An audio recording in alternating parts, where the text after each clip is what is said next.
देश में आज के समय जो एसएससी को लेकर प्रोटेस्ट हो रहा है, ये देखकर अपने आप में बहुत अजीब लगता है कि हम किस टाइप की इकोनॉमी, किस टाइप की पावर बन रहे हैं।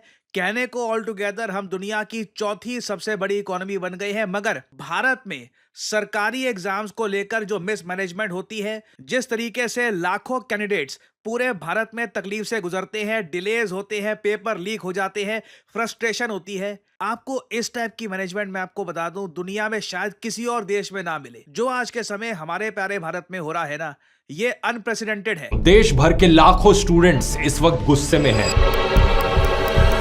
और वजह है एसएससी फेज 13 एग्जाम में हुई भयंकर गड़बड़ियां। देश भर में हर साल करोड़ों बच्चे पूरे भारत में एसएससी का एग्जाम अटेम्प्ट करने का प्रयास करते हैं ताकि उनकी एक सरकारी नौकरी लग सके, मगर एक के बाद एक हम देख रहे हैं कंसिस्टेंटली पिछले 10 सालों में एसएससी के लगातार स्कैम्स हुए हैं। तो कई केसेस ऐसे देखने को मिले जहां पर स्टूडेंट्स को हजारों किलोमीटर दूर एग्जाम सेंटर दिया गया, और जब स्टूडेंट्स और टीचर्स ने इन सब बातों को लेकर प्रोटेस्ट किया तो पुलिस ने उन पर लाठियां चला दी।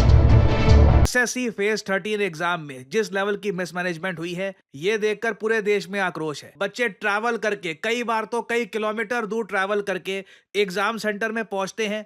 पहुंचकर उनको पता लगता है कि एग्जाम कैंसिल हो चुका है। सारी बातें सुनकर जाहिर सी बात है सवाल ये उठता है कि आखिर कौन है इस सब के पीछे जिम्मेदार। स्टूडेंट्स का कहना है एड्यूक्विटी करियर टेक्नोलॉजीज, वो कंपनी जिसे एसएससी से एग्जाम कंडक्ट कराने का कॉन्ट्रैक्ट मिला हुआ है। कोई रॉकेट साइंस नहीं करनी है हमें यहाँ पे, सिंपली एक एग्जाम सही तरीके से कंडक्ट करना है। एक ऐसा एग्जाम जिसके लिए कैंडिडेट खुद पेमेंट भी करता है। ये एग्जाम फ्री में नहीं होता, कैंडिडेट से फी ली जाती है और एक प्रॉपर प्राइवेट वेंडर को एसएससी ठेका देती है कि आपको ये एग्जाम करवाना है। फॉर एग्जांपल इस बार एड्यूक्विटी नाम का एक वेंडर है, इस पर लोगों का काफी गुस्सा टूट रहा है। लोग कह रहे हैं कि एड्यूक्विटी जो ये वेंडर है, जो बेसिकली एसएससी के बिहाफ पर ये एग्जाम कराता है, क्योंकि एसएससी के पास खुद के इतने सेंटर, इतने कंप्यूटर्स, ये सब तो है नहीं।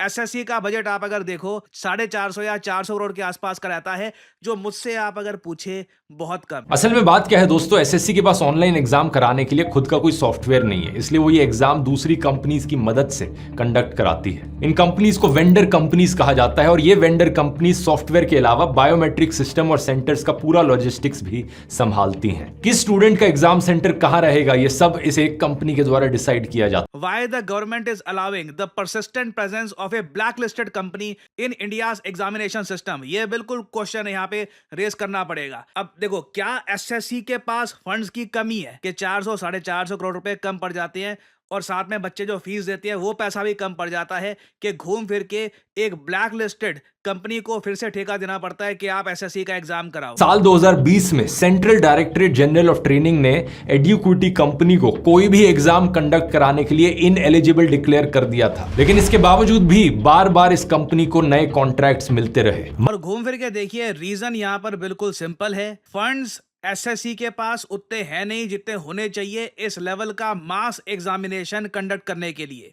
एसएससी का एग्जाम पूरे भारत में लाखों, इवन करोड़ों स्टूडेंट्स देते हैं। अगर आप कई सालों का डेटा उठा लो यहाँ पर, तो उसके हिसाब से इंफ्रास्ट्रक्चर एसएससी के पास काफी कमजोर है। इसकी वजह से फ्रीक्वेंट ग्लिचेस होती हैं, कैंसलेशंस होती हैं। स्केल वर्सेस वैकेंसीज के हिसाब से अगर हम देखें, जितनी वैकेंसीज निकलती है और जितने लोग अप्लाई करते हैं, उसके हिसाब से प्लानिंग नहीं की जाती।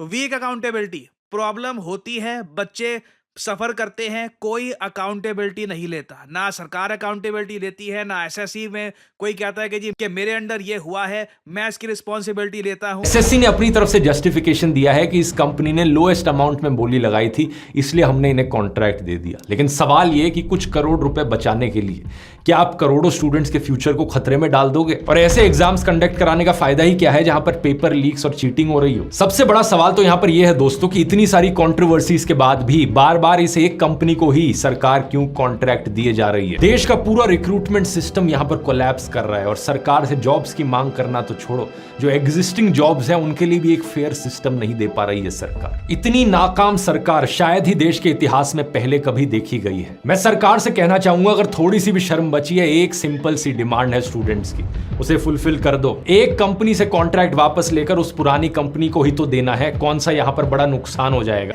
सिंपली जो एग्जाम वेंडर स्टैंडर्ड है उस पर अकाउंटेबिलिटी आप तय कीजिए। बच्चों के लिए स्टैंडर्ड्स ऊपर रखिए। ये मत सोचिए कि हाँ कैंडिडेट्स हैं, इतने करोड़ों आते हैं, इनको तो कोई भी कुर्सी दे दो, कोई भी कंप्यूटर दे दो, चलेगा। Treat everyone with dignity and respect. हम सिविक सेंस की काफी बार बात करते हैं ना, सिविक सेंस देखिए आम आदमी की नहीं होती, काफी बार प्रशासन की भी होती है। प्रशासन को भी सोच के चलना चाहिए कि ये लोग भी ह्यूमन बींग्स हैं, इनके भी एस्पिरेशंस हैं। कई सालों तक ये एग्जाम के लिए प्रिपेयर कर रहे थे। We should at least give them a fair chance, dignity के साथ उनको एक एग्जाम अटेम्प्ट करने देते हैं।